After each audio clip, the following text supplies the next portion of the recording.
Bonjour et bienvenue dans ce nouveau podcast vidéo sur le mariage et le régime de la séparation de biens. Je suis Justine Parmentier, gérante du cabinet de gestion de patrimoine Athéna Patrimoine BFC.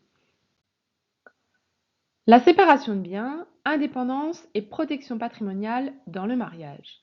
Un régime matrimonial qui protège l'autonomie financière de chaque conjoint tout en offrant des solutions adaptées aux besoins patrimoniaux des couples modernes. Définition et philosophie. La définition juridique. Régime matrimonial conventionnel, où chaque époux conserve l'administration, la jouissance et la libre disposition de ses biens personnels, qu'ils soient acquis avant ou pendant le mariage. Article 1536 à 1543 du Code civil. Principe d'indépendance. Repose sur une séparation stricte des patrimoines et une responsabilité personnelle de chaque époux pour ses propres engagements financiers. Profil adapté, particulièrement indiqué pour les entrepreneurs, professions libérales, couples recomposés ou personnes souhaitant protéger un patrimoine familial préexistant. Composition du patrimoine. Bien propre, bien acquis avant le mariage, bien acquis pendant le mariage avec fonds personnels, donation et succession, bien à caractère personnel, vêtements, bijoux. Bien indivis, ce sont les biens acquis ensemble pendant le mariage, quote-part proportionnelle à l'apport de chacun. Présomption d'indivision, à part égale, sauf preuve contraire. La trace écrite de l'origine des fonds est essentielle pour éviter les contestations ultérieures. Gestion des biens et pouvoir des époux. Gestion indépendante. Chaque époux administre, oblige et aliène seul ses biens personnels sans autorisation du conjoint. Article 225 du Code civil. Compte bancaire. Liberté d'ouvrir et de gérer des comptes personnels sans accord du conjoint. Article 221 du Code civil. Activité professionnelle. Exercice libre de toute profession et disposition autonome des revenus après contribution aux charges du mariage. Article 223 du Code civil. Achat en indivision. Pour les acquisitions communes, les époux sont co-indivisaires avec des droits proportionnels à leur financement. Cette autonomie de gestion est la caractéristique principale du régime de séparation de biens, offrant une liberté d'action totale dans la gestion quotidienne. Dettes et obligations. Principes fondamentaux. Dans un régime de séparation de biens, le principe de séparation des dettes est le corollaire logique de la séparation des patrimoines. Attention, la solidarité pour les dettes ménagères demeure, même en séparation de biens. Article 220 du Code civil. Les dettes et leurs responsabilités. Dettes personnelles, emprunts individuels, impôts personnels, responsabilité époux contractant uniquement. Les dettes ménagères, alimentation, éducation des enfants, solidarité des époux.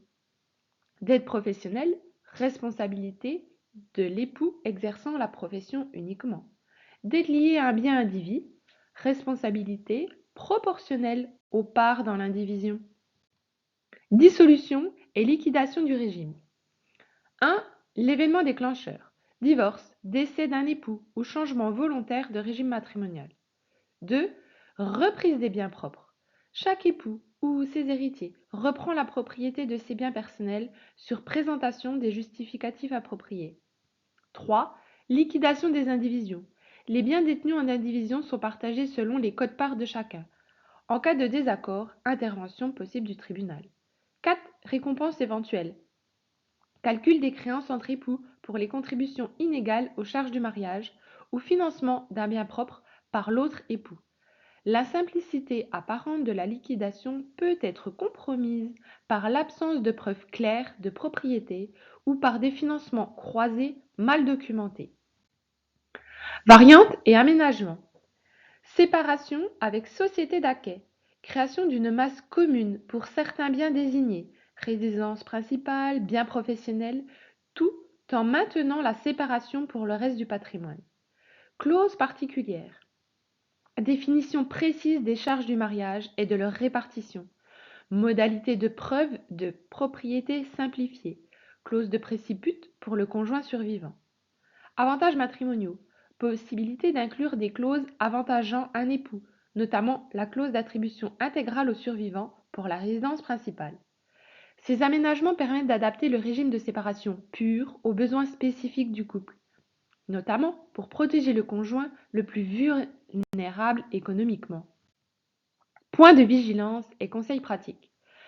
Traçabilité des biens. Conservez tous les justificatifs d'achat et relevés bancaires. Rédigez des reconnaissances de propriété pour les achats importants. Évitez les comptes joints pour les investissements majeurs.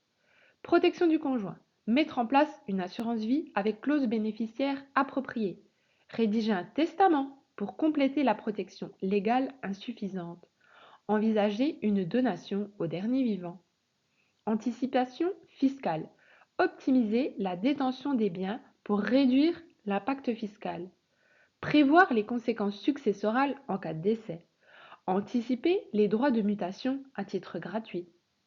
Pour un accompagnement personnalisé sur votre régime matrimonial et la gestion optimale de votre patrimoine, prenez rendez-vous pour une consultation approfondie. Merci et à très bientôt pour un nouveau podcast.